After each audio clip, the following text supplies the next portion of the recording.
Israel has been spreading propaganda and lies ever since the 7th of October.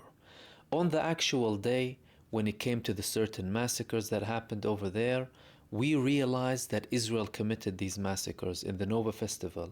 We saw Israelis talking about how the IDF was killing people in Ra'im and Nir Oz and Kibbutz Be'eri. We had Israeli pilots confirming that they were ordered to shoot at everything going back to Gaza, and we had images published in Israel about the Israeli Air Force shooting at civilians in the Nova Festival. However, the Israelis already had propaganda prepared. We knew about the lies of the 40 beheaded babies and the women who Israel reported were raped. Later on, we found out that all of these things were lies. By then, it was too late. Mainstream media adopted the narrative of Israel. Heads of state adopted the narrative. It even reached a point where the US president himself had to take back certain comments that he adopted when it came to the 7th of October. One particular sensitive subject when it comes to Israel was the subject of the abductees or the Israeli prisoners in Gaza who were released. It started with Yocheved Lifshitz. Yocheved Lifshitz was a woman who Hamas offered Israel to release without any return. They said, we want to release this woman alongside another woman because of their age and because they are frail, and we don't want anything in return. Israel refused. Hamas offered them again, and Israel refused again. Later on, Hamas resorted to offering Egypt to accept these women, and Egypt did.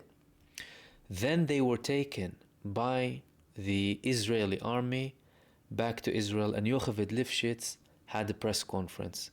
A press conference that Israel labeled as a Hasbara terror attack or a PR explosive attack. She said about how well she was treated by the Palestinian resistance.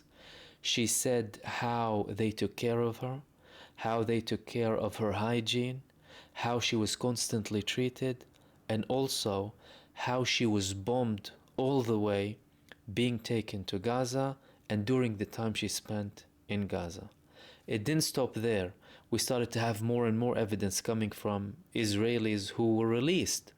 Firstly, we saw many images of them hugging the Palestinian resistance fighters. As a matter of fact, Yocheved Lifshitz, out of her own accord, went back to a Palestinian resistance fighter from Hamas, shaking his hand and saying Shalom in Hebrew. Later on, more and more statements started to come from the Israelis who were released from Gaza, describing how the Palestinian resistance fighters treated the women like they were queens, as if they were holy, with so much respect, making sure that they had food and making sure they had the basic necessities, although Gaza was facing mass-scale destruction and a full-blown genocide. Now, Israel is still on the offensive of spinning everything and sending propaganda and lies about the Israelis who were released from Gaza to a level where some of these people who were released are criticizing Israel.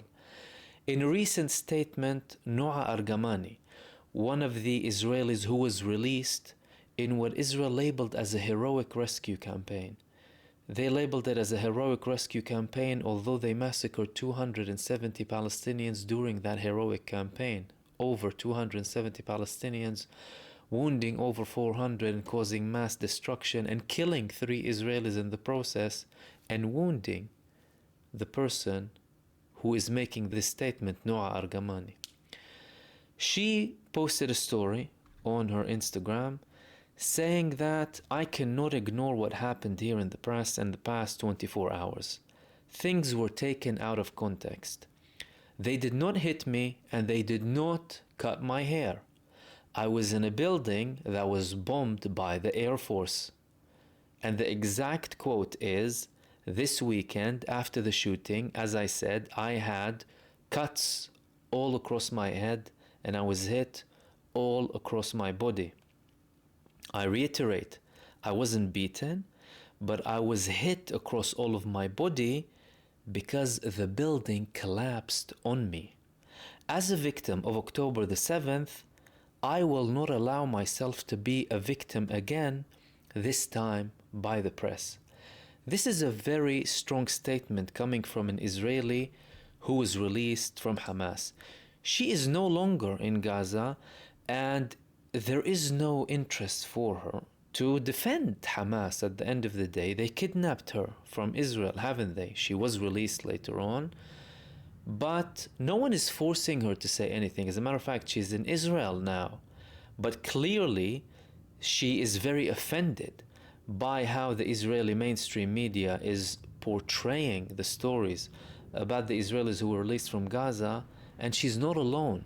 The people who are protesting in Israel on a regular basis are some of the people who were released from Gaza, and some of them have been detained by the Israeli police.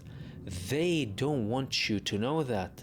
They don't want to publish it on the headlines because they still want to protect Israel and make sure that Benjamin Netanyahu can continue in his position.